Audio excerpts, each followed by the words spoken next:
Hello, good evening अनुराग। Okay. अच्छा, मैं कुछ बेसिक से क्वेश्चंस आपसे पूछूंगी, उसके जवाब अगर आपको आते हैं तो आप देना।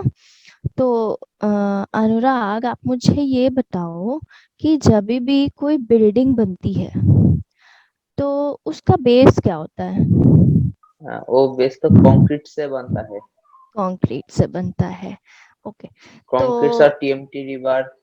टीएमटी। ओके, कुछ ईंट भी लगाई जाती है, ब्रिस्क हाँ, लगाई ब्रिक्स जाती भी हैं। यूज कर देता है। ब्रिस्क मेनली तो ब्रिस्क ही यूज करते हैं ना, ब्रिस्क से ही हम पूरा स्ट्रक्चर तैयार करते हैं। हाँ मैम। राइट। तो सिमिलरली, जैसे कि एक बिल्डिंग है, उसका जो बेस है वो एक ब्रिस्क है। सेम हमारी बॉडी का जो फॉर्मेशन है उसका बेस क्या है? उसका बेस है सेल। हाँ मैम, सेल है। ठीक है, सेल एक माइक्रो यूनिट है। और सेल से ही जब बहुत सारी सेल कंबाइन करती जाती हैं तो क्या होता है कि एक ह्यूमन स्ट्रक्चर जाकर तैयार होता है, बट मिलियंस और बिलियंस ऑफ सेल्स के कॉम्बिनेशन से। देखो, आपको ये स्ट्रक्चर दिख रहा है, ठीक है? तो जो रॉबर्ट हुक थे, उन्होंने ही सेल को डिस्कवर किया, ही डिस्कवर्ड द सेल। सबसे पहले उन्होंने सेल की डिस्कवरी कहाँ पर की? बर्क ऑफ ट्री में। उन्होंने thin slice bark of tree की ली, उसको माइक्रोस्कोप में ऑब्जर्व किया। तो जब उन्होंने ऑब्जर्व किया, what he observe, that there are so many compartment like structure. Okay. So अब उन्होंने इन कंपार्टमेंट को एक नेम दे दिया, क्या नेम दिया? सेल। ठीक है। So what is the basic structure unit of a human being or a living organism? That is cell. Okay. इसलिए हमारी बॉडी के अंदर ऐसी कई बहुत सारी सेल है। ठीक है। बट सभी के शेप्स डिफरेंट हैं, साइज डिफरेंट है और वर्क भी डिफरेंट है। ठीक है। कि हम जो साइंटिस्ट होते हैं वो ऑब्जर्व कैसे करते हैं या किसी भी सेल की स्टडी कैसे करते हैं? वो क्या करते हैं कि माइक्रोस्कोप यूज करते हैं स्टडी करने के लिए। बट उसकी डीप हम्म। स्टडी करने के लिए वो डाइज का यूज करते हैं, कलर डाई का यूज करते हैं। तो जब वो कलर डाई का यूज करते हैं तो क्या होता है कि वो और ज्यादा मैग्नीफाई होती है, उसके स्ट्रक्चर और डिटेल्ड हो जाते हैं। तो उनसे ज्यादा क्लियरिटी मिलती। इस अर्थ पे कुछ था ही नहीं, हमारा अस्तित्व ही नहीं था। जब हम अपनी मदर के वोम्ब में होते हैं तो सिर्फ एक सेल से ही बनते हैं। ठीक है। जिसे हम क्या कहते हैं? अच्छा जिसे हम कहते हैं एग सेल और मैम, फर्टिलाइज। वो एक सेल ही एक मैम हाँ। वो एक एक सेल का ही वेट। साइज बढ़ जाता है और हाँ, वो साइज नहीं बढ़ता है, वो डिवाइड होती हैं और न्यू सेल बनाती हैं। डिवाइड हुई, न्यू सेल बनी, फिर डिवाइड हुई, फिर न्यू सेल बनी। तो ऐसे डिवाइड डिवाइड हो होकर अच्छा मैम। वो एक पूरा एक बॉडी जाकर तैयार होता है।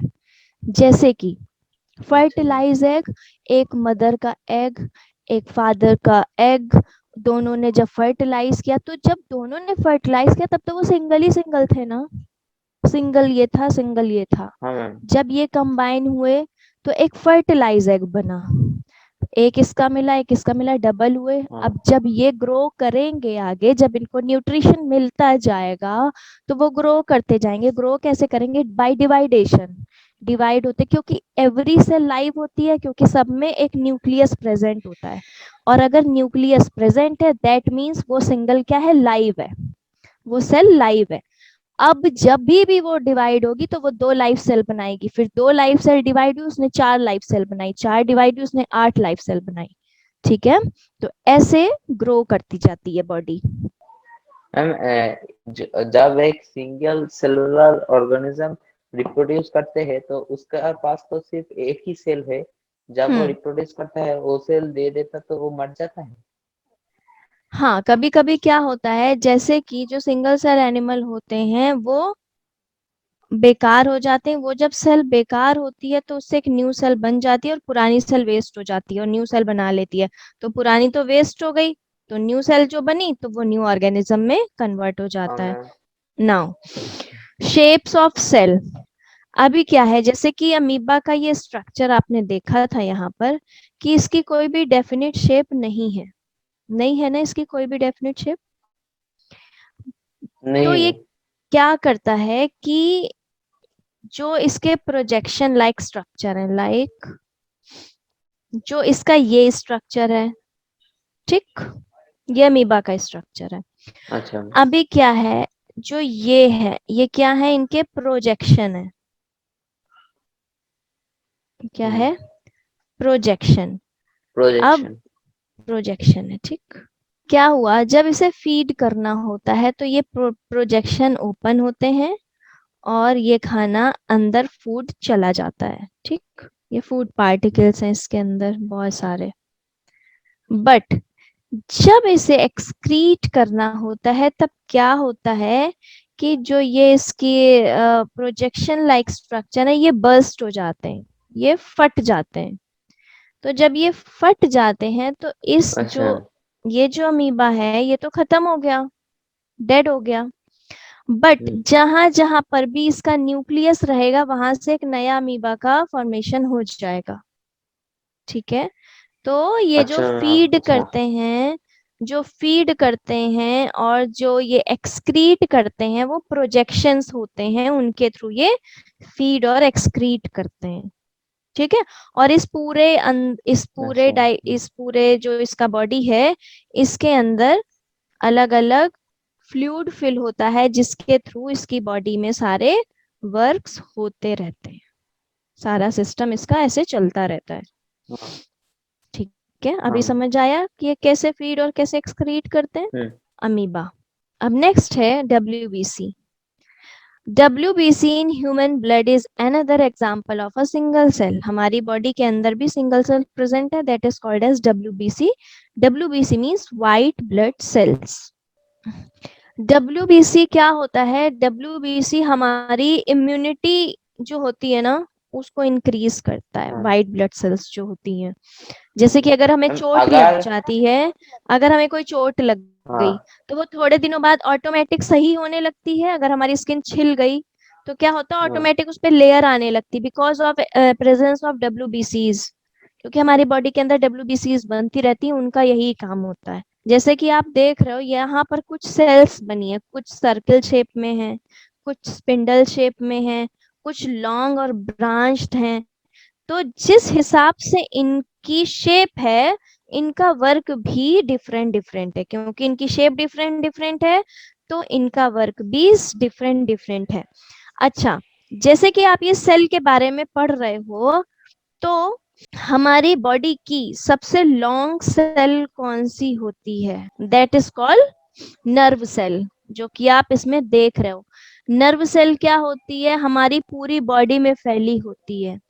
नर्व सेल की ही हेल्प अच्छा से मैम। हमें पता लगता है कि हमें चोट लगी है, हमें सेंसेशन हो रहा है, हमारी नाक में मक्खी बैठी है, हमें खुजली हो रही है, हमें इचिंग हो रही है, ये सब हमें पता चल जाता है ना, हमें सेंस फील होता है ना।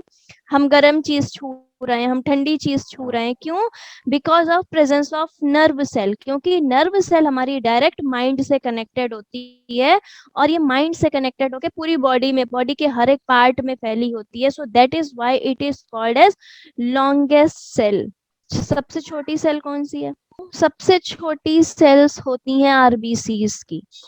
जो अच्छा रेड मैम। ब्लड सेल्स हैं वो स्मॉलेस्ट सेल हैं, और जो नर्व सेल है वो हमारी लार्जेस्ट सेल है प्रेजेंट इन ह्यूमन बॉडी। था आपको, क्योंकि जो नर्व सेल है वो ब्रांच्ड सेल है, क्योंकि इसमें ब्रांचेस निकली होती हैं, यही पूरी बॉडी में फैली होती हैं। तो क्योंकि ये ब्रांच्ड हैं, पूरी बॉडी में फैली हैं, इसीलिए ये क्या करती है, हमारे माइंड से कोऑर्डिनेट करती हैं। तो हमें कोई भी सेंसेशन होता है तो तुरंत माइंड को ये मैसेज पहुंचाती हैं कि इस पार्ट में चोट लगी, इस पार्ट को ठंडा लगा, यहाँ पर इचिंग हुई, तो ये इंस्टेंट मैसेज माइंड को पहुंचाती हैं और हमें सेंसेशन फील होती है। ओके, अच्छा मैम, ठीक है। आज सब कुछ समझ आया अनुराग, हाँ मैम, अब सब कुछ समझ क्लियर आया। है? हाँ। Okay, okay, bye bye Anurag, see you in next class. Okay ma'am. Okay ma'am, bye.